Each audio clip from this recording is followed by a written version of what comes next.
Uttarandhra teacher MLC నియోజకవర్గం నుండి యూటీఎఫ్తో పాటు మరికొన్ని ఉపాధ్యాయ సంఘాలు బలపరుస్తున్న ప్రోగ్రెసివ్ డెమోక్రటిక్ ఫ్రంట్ అభ్యర్థిగా పోటీ చేస్తున్నారు.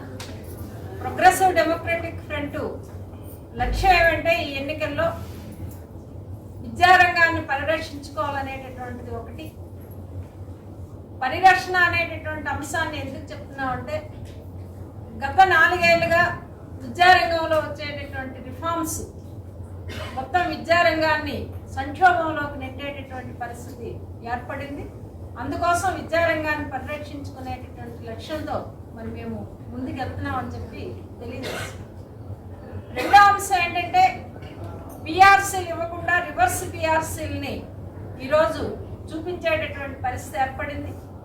మరి డిఏలు లేవు, ఆర్థిక బకాయిల చెల్లింపులు లేవు. కొత్త ప్రభుత్వం కూడా అధికారంలోకి వచ్చిన 6 నెలల లోపలే వీటన్నింటినీ చెల్లిస్తామని చెప్పారు. అయినా సరే ఇంతవరకు ఒక్క రూపాయి కూడా ఉపాధ్యాయులకి ఉద్యోగులకి చెల్లించేటటువంటి పరిస్థితి లేదు. మరీ ముఖ్యంగా ప్రభుత్వ విద్యారంగంలో ఉపాధ్యాయులు ఎదుర్కొనేటటువంటి అనేక రకాల సమస్యలు ఉన్నాయి. ఆ మేనేజ్మెంట్లో పనిచేసేటటువంటి దరిదాపు ఒక 10 మేనేజ్మెంట్లో పనిచేస్తున్నటువంటి ఉపాధ్యాయ సిబ్బందికి, లెక్చరర్ల సిబ్బందికి ఒక్క సమస్య కూడా పరిష్కారం కానిటువంటి పరిస్థితి ఈరోజు ఉత్తరాంధ్ర నుంచి ఉంది. కనుక వాళ్ళ యొక్క సమస్యల పరిష్కారం కోసం ఉత్తరాంధ్ర నుండి విధాన మండలికి వెళ్తే వాళ్ళ సమస్యల పరిష్కారం కోసం కృషి చేస్తానని చెప్పి మీ దృష్టికి తీసుకొస్తున్నాను. అలాగే ప్రైవేటు విద్యా సంస్థల్లో పనిచేస్తున్నటువంటి టీచర్లకి, లెక్చరర్లకి ఇంతవరకు ప్రభుత్వాలు ఏ రకమైనటువంటి భరోసా ఇవ్వనటువంటి పరిస్థితి ఉంది. భద్రత లేదు. ముఖ్యంగా అటువంటి ప్రైవేటు విద్యా సంస్థల్లో పనిచేసేటటువంటి వాళ్ళకి వెల్ఫేర్ ఫండ్ అనేటటువంటి దాన్ని, సంక్షేమ నిధి అనేటటువంటి ఒక నిధిని గవర్నమెంటే ప్రొవైడ్ చేయాలని చెప్పి మరి మేము ఒక అంశాన్ని ప్రభుత్వం దృష్టికి తీసుకెళ్తున్నాం. రెండోది హెల్త్ ప్రీమియం అనేటటువంటి దాన్ని అమలు చేయాలని చెప్పి అడుగుతున్నాం. మూడోది ఐడెంటిటీ కార్డ్స్, ప్రజల్లో భాగస్వామ్యంగా ఉండేటటువంటి ఈ ప్రైవేట్ లెక్చరర్స్కి, టీచర్లకు కూడా మరి కొన్ని రాయితీలను కల్పించేదానికి ఐడెంటిటీ కార్డ్స్ అనేటటువంటి కూడా ప్రొవైడ్ చేయాలని చెప్పి అడుగుతున్నాం. మరి ఇన్ని రంగాలలో ఈ విద్యారంగంలో ఇన్ని మేనేజ్మెంట్లో పనిచేసేటటువంటి టీచర్లు కానీ, లెక్చరర్లు కానీ, కాంట్రాక్ట్ లెక్చరర్లు కానీ, ప్రొఫెసర్స్ కానీ ఇటువంటి వాళ్ళందరి యొక్క సమస్యల పరిష్కారం కోసం నా తీవ్రమైనటువంటి కృషి చేస్తానని చెప్పి తెలియజేస్తున్నాను. మరీ ముఖ్యంగా ఉత్తరాంధ్ర నుంచి ఒక ఉమెన్ డెలిగేట్ని ప్రోగ్రెసివ్ డెమోక్రటిక్ ఫ్రంట్ ఎంపిక చేసి ఒక సుదీర్ఘమైనటువంటి ఉపాధ్యాయ ఉద్యమ చరిత్ర ఉండేటటువంటి నన్ను ఎంపిక చేసి ఉత్తరాంధ్రలో మరి పీడిఎఫ్ అభ్యర్థిగా పెట్టడం అనేటటువంటిది జరిగింది. నా 34 ఏళ్ల సర్వీసులో 33 సంవత్సరాల విద్యారంగ పరిరక్షణ కోసం ఆ రంగంలో ఉండేటటువంటి ఉపాధ్యాయులు, లెక్చరర్లు, ఆచార్యులు, కాంట్రాక్ట్ లెక్చరర్స్ అనేక మంది వాళ్ళ సమస్యల పరిష్కారం కోసం ఈ 33 ఏళ్ళు పనిచేయటం అనేటటువంటిది జరిగింది. మరి వాళ్ళ సమస్యలపై ఒక స్పష్టమైనటువంటి అవగాహన ఉంది. ఆ అనుభవంతో పోరాటాలు, ఉద్యమాలు నిర్వహించేటటువంటి అనుభవంతో నేను ఈరోజు ఉత్తరాంధ్రలో పోటీ చేయడం అనేటటువంటిది జరుగుతాము. మరీ ముఖ్యంగా ఈరోజు విద్యారంగంలో 47% ఉండేటటువంటి మహిళా టీచర్ల యొక్క ఆశలకు అనుగుణంగా ఒక మహిళా అభ్యర్థి ఉత్తరాంధ్ర నుంచి ఉంటే బాగుంటుందని చెప్పి మహిళా టీచర్లందరూ కోరుకున్నారు. వాళ్ళ ఆశ అది.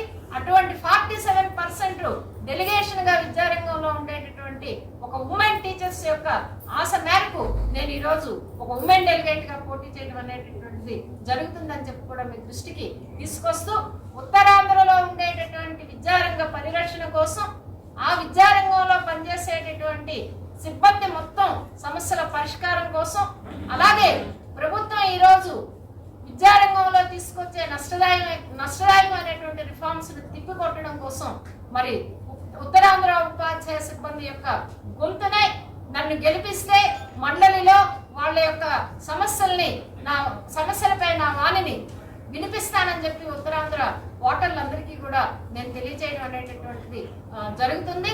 అందుకనే ఈరోజు ఉత్తరాంధ్రలో ఉండేటటువంటి అనేక మంది ప్రత్యర్థులు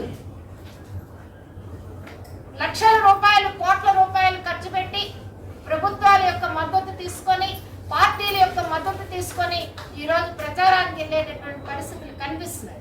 కానీ మేము పీడిఎఫ్ ఫ్రంట్గా ఒక్క రూపాయి కూడా విడిచిపెట్టకుండా ఈరోజు ఉపాధ్యాయులు అధ్యాపకుల యొక్క ఆదరాభిమానాలతో ప్రచారాన్ని చాలా జోరుగా నిర్వహిస్తున్నాం. అటువంటి ఆదరణ కూడా ఉపాధ్యాయ సిబ్బంది మాకు ఇవ్వడం అనేటటువంటి జరుగుతుంది అని చెప్పి మరి మీ దృష్టికి తీసుకొస్తున్నాం.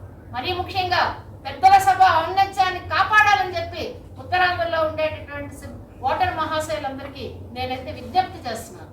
అది మేధావులు, విద్యావేత్తలు, ఒక టీచర్స్ ఫ్రంట్ ని నడిపేటటువంటి అభ్యర్థులు ఆ మండలిలో పాల్గొంటే మండలి యొక్క ఔన్నత్యాన్ని కాపాడగలిగేటటువంటి పరిస్థితి ఉంటుంది. శాసనసభలో ఉండేటటువంటి ఎమ్మెల్యేలందరూ ఉద్యోగుల పక్షాన, ఉపాధ్యాయుల పక్షాన, విద్యారంగం పక్షాన ఏ రోజు మాట్లాడేటటువంటి పరిస్థితి లేదు. అటువంటి సమస్యలను మాట్లాడేటటువంటిది ఏదైనా ఉంది అంటే అది విధాన మండలి.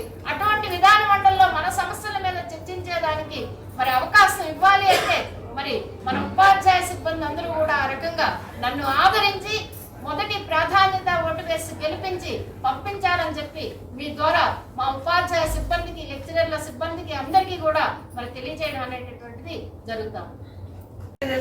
వెంకటేశ్వర గారు ఇక్కడ ఉన్నారు, వాళ్ళు మద్దతు తెలియజేస్తున్నారు.